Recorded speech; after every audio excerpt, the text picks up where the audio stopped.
our lovely viewers. Good morning, guys. I'm Roncie Charles Taop. I'm Ken Martin Cordero. So, kumusta naman kayo? How are you guys feeling today? Good. Ayos naman. So, we all know that technology has been around for many years, making it dynamic, and also, alam naman natin na technology, nagagamit na natin siya in our daily lives. So, in societal aspect, how does a society influence the development of technology in terms or in relation to our environment? So basically, society demands for convenience, faster production, modern lifestyle, like pushes companies to create new technologies. Pero, dahil doon, minsan nakakalimutan natin may impact din sa nature, like yung deforestation and pollution. Alam mo, minsan pag masenso tayo or gumaganda yung buhay natin, nakakalimutan na natin ano ba ang kahalagan ng kalikasan. Di ba, Sid? Tama. Yes, I also agree. So, in what ways does technology actually harm our environment? Nakakasama yung technology kapag sobra yung ginagamit sa maling paraan. Like yung sa mga factory, smoke factory, mining activities. So, and yung mga waste sa tinatapon ng mga basurahan sa lake, gano'n. So, kaya tumataas din yung carbon emission at may yung natin. Alam mo, minsan yung technology, when we say technology, mas convenient. Papadala yung buhay natin. Di tayo masyadong naghihirapan. Pero alam mo, tayo mismo may problema eh. Tayo mismo naninira sa kalikasan. Like for example, like my project, like construction project, kapuputo na puto. Yes, specs nila yun. Para linis na yung lugar. Pero sana, yung pagputo nila sa punong yun, ay may kapalit na 10 puto. Yun yung dating ginagawa ng iba, like kapalit sa pagputo. Yung ano yan, yung sa Sierra Madre, yun. Oh. Yes, dapat, di ba, yung mga construction, dapat sumusunod talaga sila sa mga law. And also, they promote sustainability. Kasi kapag nawala na yung mga puno, ano nang mangyayari sa Yes. lugar natin? Init. So, yun nga, Hirap. for you guys, what can us or our society do to make sure that technology develops without harming the environment? Actually, kaya naman natin i-balance yan yung sa depth and at nature. So, pwede tayong mag-support ng mga eco-friendly na invention, gumamit ng renewable energy, tsaka yung mga electric cars, di ba? At sundin yung mga batas pang environment. Siyempre, as individuals, kailangan din natin maging responsable, gaya ng recycling energy saving at pag-iwas sa sobrang consumption para sa may umulan ng technology at yung kalikasan natin. So, anong mapapayo nyo sa mga, lalo na sa mga kabataan ngayon, on how they can reduce, or yung parang, so they can reduce the harm sa our environment? So, on the right side naman, nakakatulong din yung technology kung tama yung paggamit. Like, meron naman tayong mga solar panels, wind turbines, and electric cars. Kahit sa farming, meron din ba yung mga smart system na nakakatulong para makabilis din and hindi masayang yung resources. So, mapapayo nyo ba sa mga kabataan ngayon na tangkilikin talaga yung sa atin para hindi na tayo nag-export yung ganun yung malalasan yung energy use? Yes, para din sa atin naman, like, diba, like sa atin, yung pollute. Kasi yung mga sakyan, minsan, hindi nila ginagamit ng maayos. Tapos, araw-araw, hindi naman naiwasan yun. Kasi daily use, para sa work, ganun. So, that is a great discussion with you guys, and thank you very much for sharing a lot of insights and information. So, see you next time. Thank you.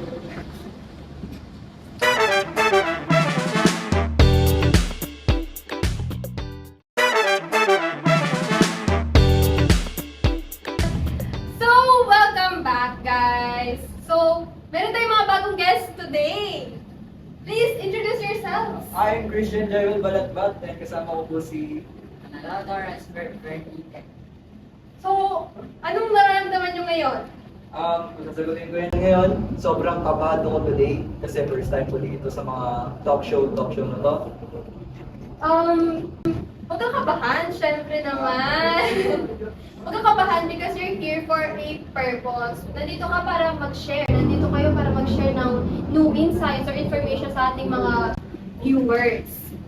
A lot of people says that climate change is more like a political issue rather than a scientific one.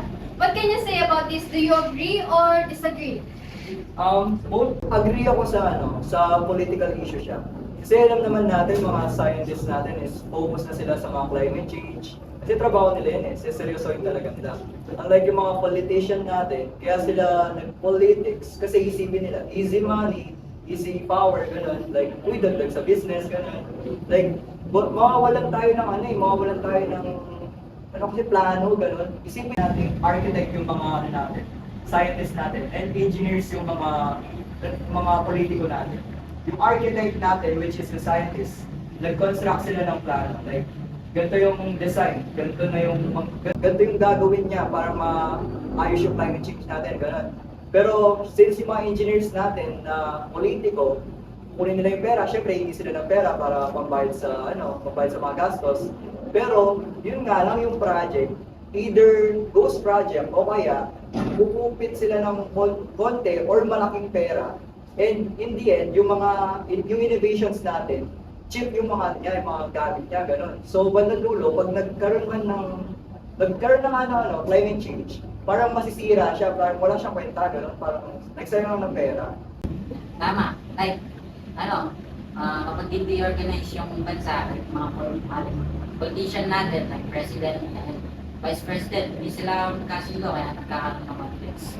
Kaya yun, i-organize yung pag-distribute ng mga plan, like, hindi. Kahit organize naman, kung hindi naman sila magkasundo, wala rin, hindi ma-execute yung project. Yes, kaya yung parang yung technology advancement dito sa Philippines, parang hindi napaprioritize.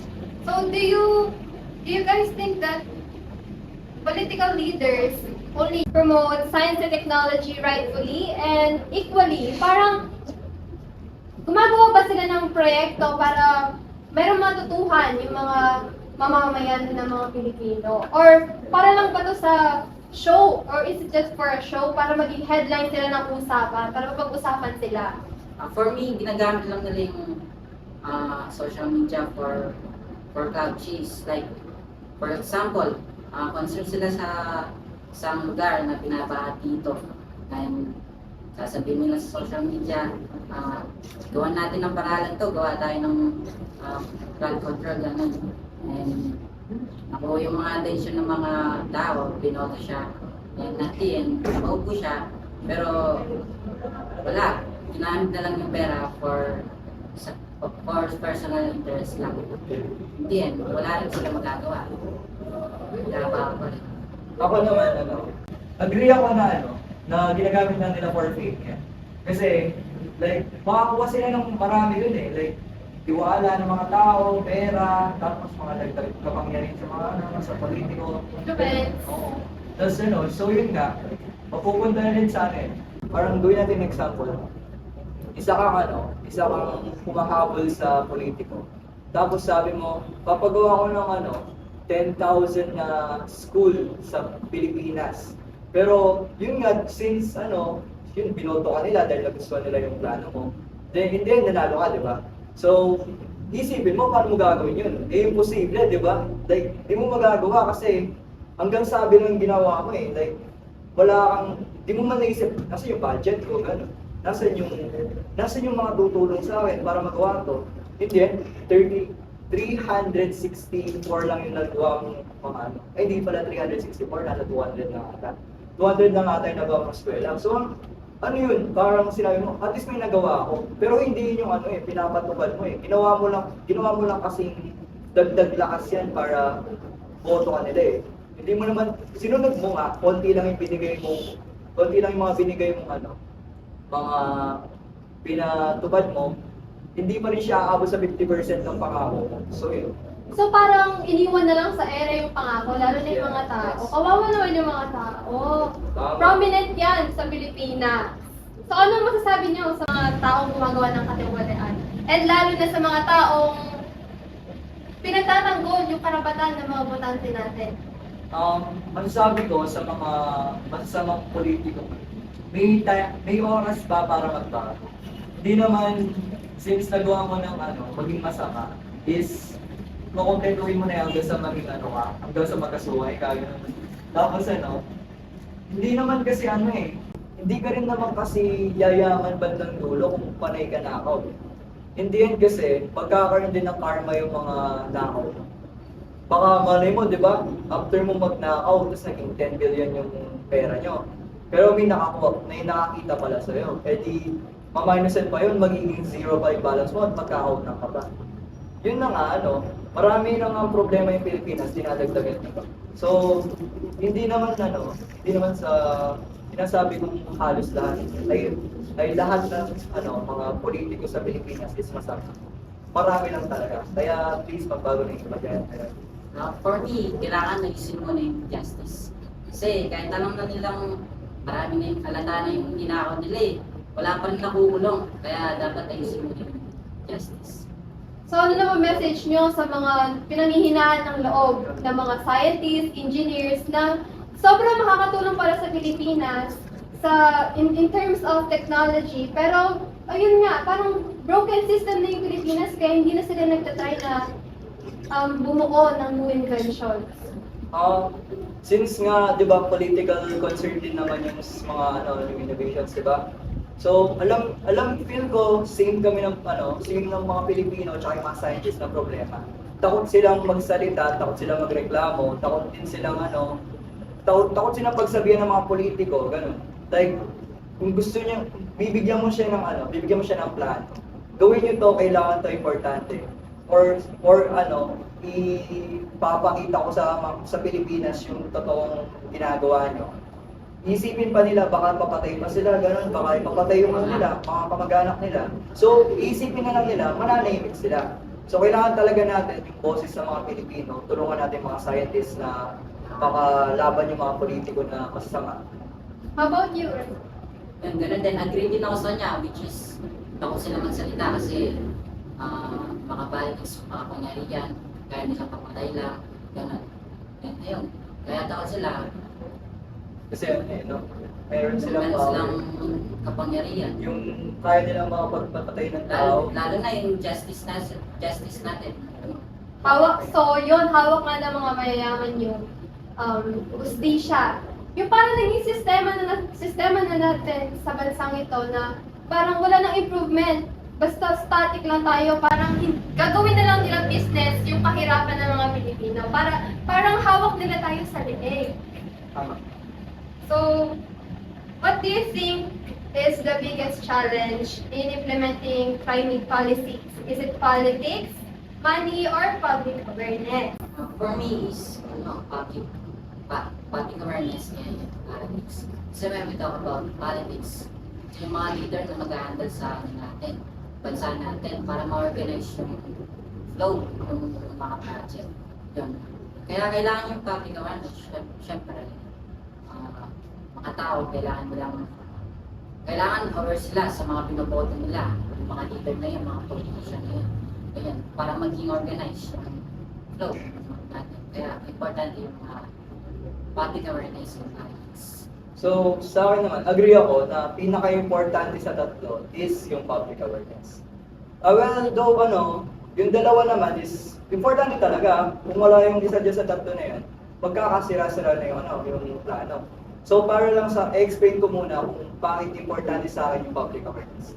So, bakit nga ba importante yun? Kasi, pagkakaroon ka ng great leader, ng mga totoo sa bansa, totoo sa tao, hindi corrupt, ganun. Kung may awareness ka sa mga iboboto mo. At magkakaroon ka rin ng kailangan mo rin ng awareness kung saan napupunta yung mga binabayad mong tax. So for example, wala yung public awareness. Nangyari na yan dati. Hindi ko na sasabihin ko anong year syempre. maalala nyo na lang bigla. Naalala nyo yung ano, yung noong hindi pa topic yung flood control. Walang public awareness nun. Wala, puro lang sila enjoy sa buhay nila. Tapos, nung nagkaroon na ng bagyo, magkaroon ng mga earthquake, ganyan, syempre, babaha at bubuhay mga ba? So, yun, doon parang nagkaroon ng public awareness yung mga tao. Kasi nga, yung mga corrupt politicians, kinukuha nila yung pera natin, halos 3 billion ba yung ninakaw nila sa akin? 10 billion, gano'n. Tapos yung mga bibigyan niya sa ating flood control, pala, mga cheap na constructed, na pala. Yung parang nabubunyag na yung Oh, yes. katiwalian nila. Well, sabihin ko rin naman, hindi rin naman mangyayari yan kung may public awareness ka nga and may leader ka nga, pero wala kang pera. So, ang mangyayari nun, may plano nga kayo, maganda nga yung politiko nyo, pero saan kayo kukuha ng budget, di ba? Parang naghihilang pa rin yung Pilipinas doon. Walang transparency. And sasabihin naman natin, pag may public awareness ka at pera, kaso yung corrupt na politiko, ang mangyayari naman doon is, yun nga, parang, wala silang pake, ganun. Like, di naman ako mamamatay, di rin ako makukulong. Anong gagawin nila? Nakaw pa rin ako ng nakaw, kahit na may awareness sila na sa pinagnakawan ko. So yun nga, pero still, syempre, important din yung public awareness. So, ito naman, anong masasabi niyo sa mga kabataan na gusto matulungan yung Pilipinas in terms of protecting the environment? So, for me, garat sila ng mabuti. Kasi, what if one day sila yung maging leader ng bansa? Sila yung mag-aangat, sila yung magiging organize sa pag-flow ng mga project and yung project infrastructure. Sa mga masasabi ko lang sa mga kabataan ngayon na gusto ko. Actually, yung kahit na mga pinapaalala lang natin sa mga magtanda sa Facebook, or sa Blue App, hindi masama ginagawa nyo. Like, nakakatulong kayo kahit isipin ng mga matanda na mali ginagawa nyo. Bulag pa rin sila sa mga nangyayari ngayon. Like, di nila naiisip na parang pala yung mga naboto nila.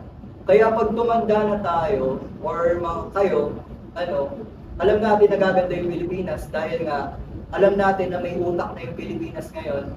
Kasi, yung mga kabataan ngayon parang talino na no? Parang mas pa sila mas advanced pa sila sa Yes. politicians, gano'n.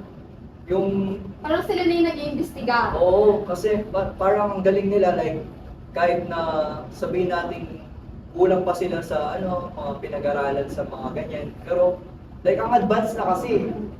But sa kanila ko lang din nalaman yung political na yan, ha? Yun lang yung masasabi ko. So, any last thoughts before we end our podcast? So masasabi ko lang sa politika na yan, kailangan na talaga natin ng tulong para sa mga ganyan-ganyan. So, yung mga leaders kailangan nilang mag-stand up, kailangan huwag nang magpabulag sa pera. Yun ang masasabi ko. Para sa akin, kailangan natin ng public awareness. Kasi kung gusto natin ng pagbabago, mag-start sa atin. Kailangan natin ng research for sa mga politician na iboto natin. Okay? It was nice having you guys here. So, goodbye and see you again. Thank you, miss. Thank you. Thank you so much, guys.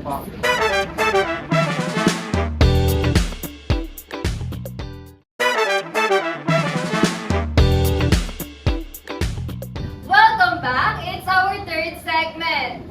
I have brought yet another wonderful guest here. So please introduce yourselves to our lovely viewers. So, good morning everyone. I'm Zernil B. Asuncion. Hi everyone, I am J.R. Pentig.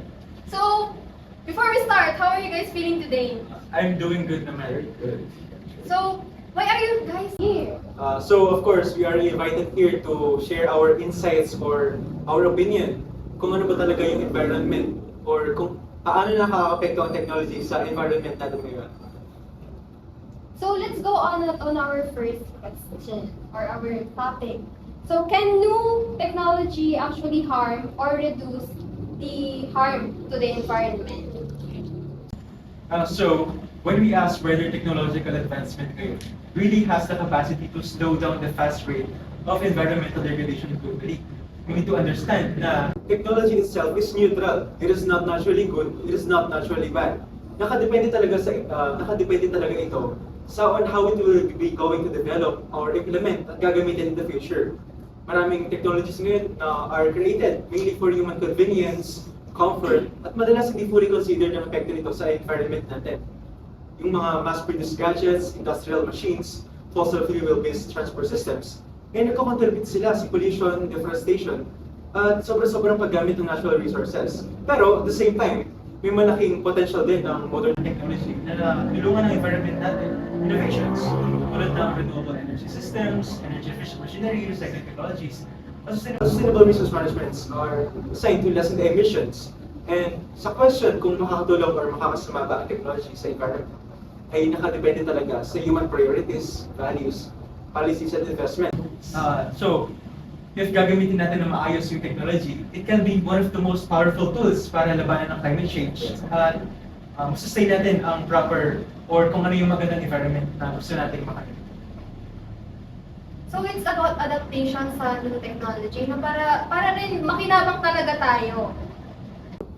So does culture influence how or kung paano natin gagamitin yung technology in terms of protecting our environment?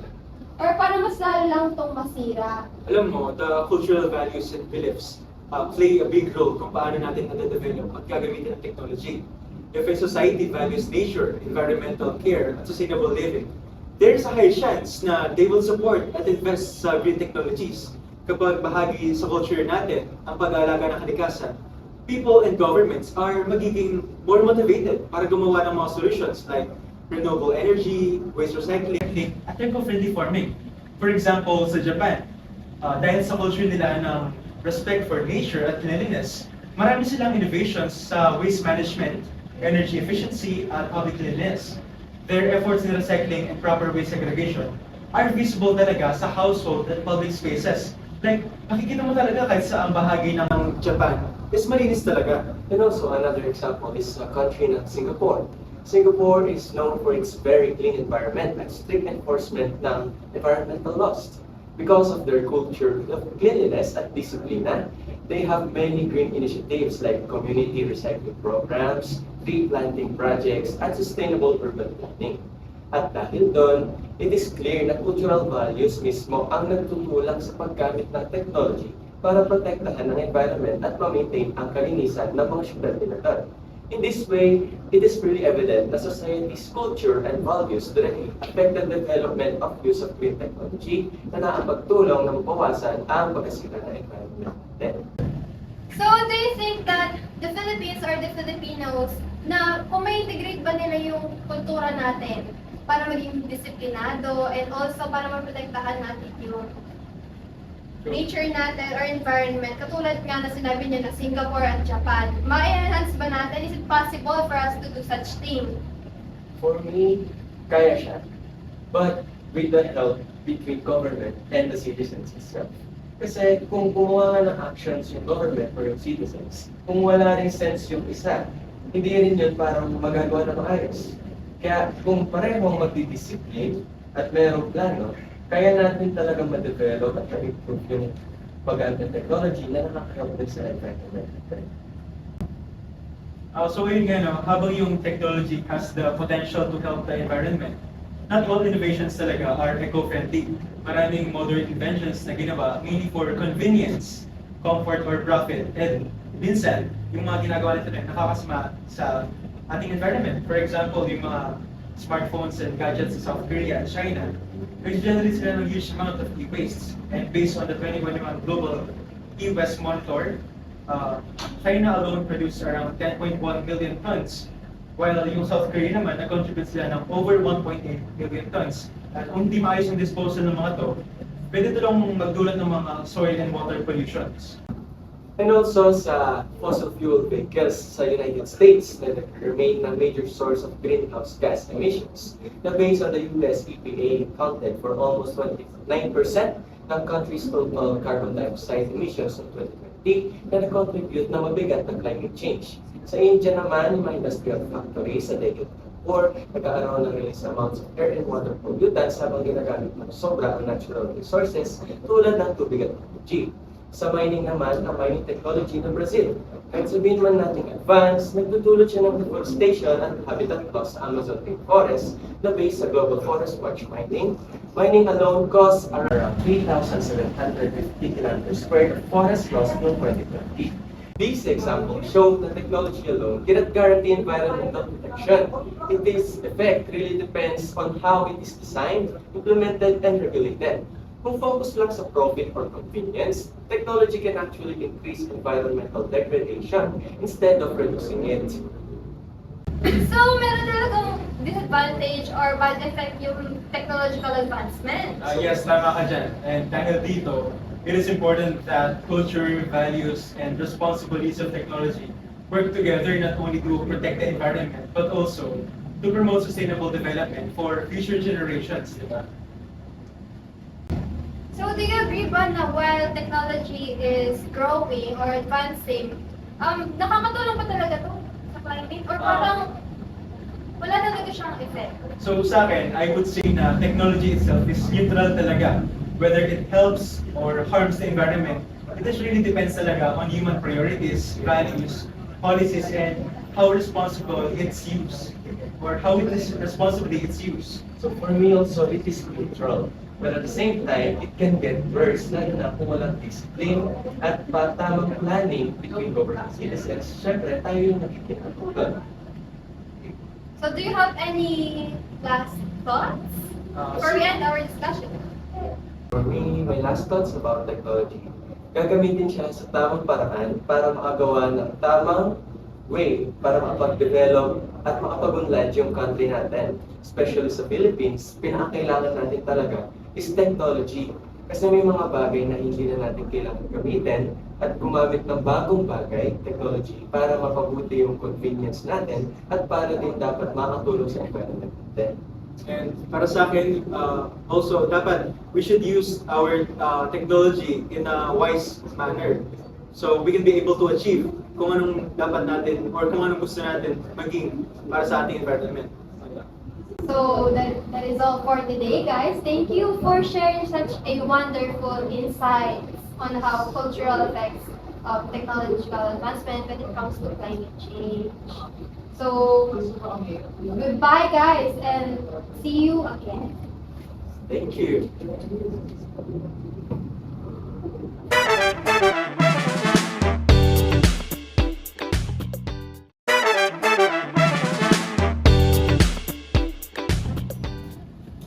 So, welcome back again, guys. It is our fourth and basically the last part of this segment.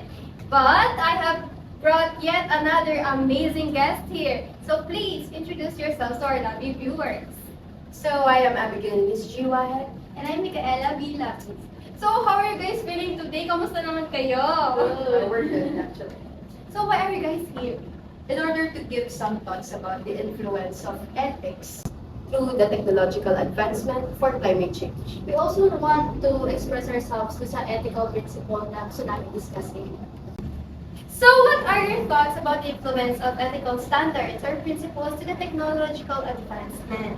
So, as based to the declaration of policy or ethical principles of climate change na based sa UNESCO, parang yun yung parang basis natin for developing technology in order to address the issue with climate change. Yun nga, kasi di ba climate change is one of the most prevalent issue of the day. Kasi siya yung nagbukas ng natural degradation. It tackled about core principles like yung solidarity or yung pagiging unified natin with other nations in order to improve technology for addressing this issue. Pero along with that, yun nga, parang sila yung basis natin for precautionary measures about what technologies to create or to establish or to develop. Kasi hindi tayo basta-basta dapat nagde-develop ng technology without considering the consequence of it to our environment.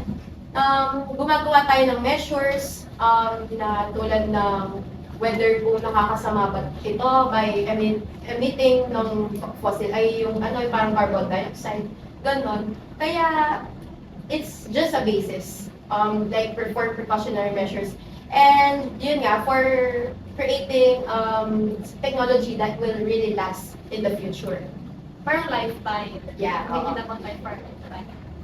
I want to add as well dun sa pinakatumatak talaga sa akin, which is yung sustainable development. And tulad nga ng sinabi ni Abby about dun sa safety precaution, na hindi lang dapat basta-basta yung paggawa ng makabagong technology nowadays. Lalo na we are na times na parang malala yung issue with climate change. Especially parang mas lalong lumala yung init ng panahon natin sa atmosphere mula sa global warming. Unlike kasi before na parang yung time natin dati, parang yung mga tao kasi before parang tinitake nila as conveniency yung parang climate natin. Hindi nila iniisip yung mga consequences na pwedeng mangyari towards our climate. Kaya nga parang ngayon dumami ng mga researchers na nagpapandak ng mga about sa actual negative effect ng fossil fuel sa ozone layer mula sa development ng technology natin with both transportation and industrial use. Kumbaga, parang bigla natin malalaman na parang meron na palang big issue na dahil sa climate change natin. Parang, dito na parang ini-establish nila yung ethical principle na parang tinatanong nila if yung ethical principle ba na-develop siya ng sustainable need sa atin and it could help us with addressing our issue with our climate. So, hindi lang dapat tayo bumubuo or gumagawa ng technology na para may palabas lang. Pero we also have to consider yung ethical principles.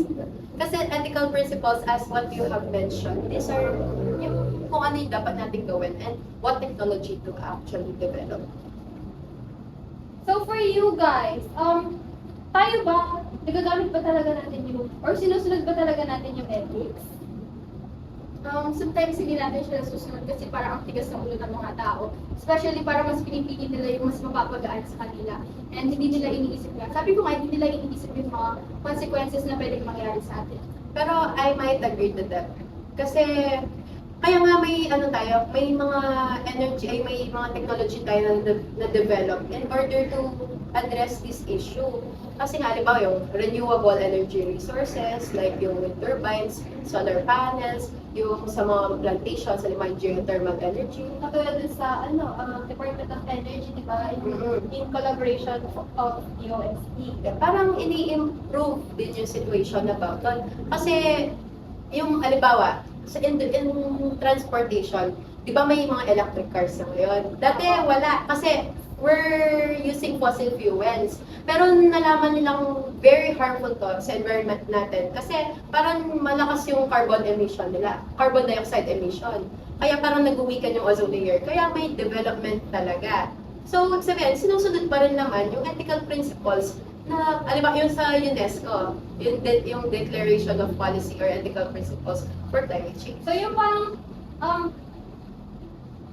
so yung nakatulong talaga ng malaki yung declaration ng UNESCO since parang nag-adapt na rin sila, nag-adapt na rin yung iba't ibang bansa sa pag-create ng technology. Just like what I mentioned, yung UNESCO din, dun sa Declaration of Policy niya, parang nakalagay din doon yung solidarity. We're not just one country na parang nagde-develop ng technology in order to address this issue, but we're one. We are one globally.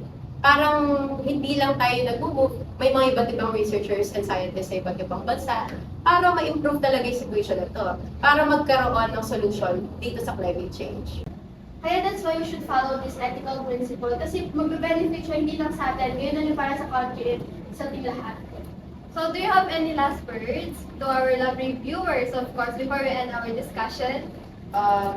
What I would like to happen really with this, sana ma-influensya natin yung viewers natin to actually, if magde-develop kayo ng new technology, consider na rin yung consequences ng yung sa environment natin.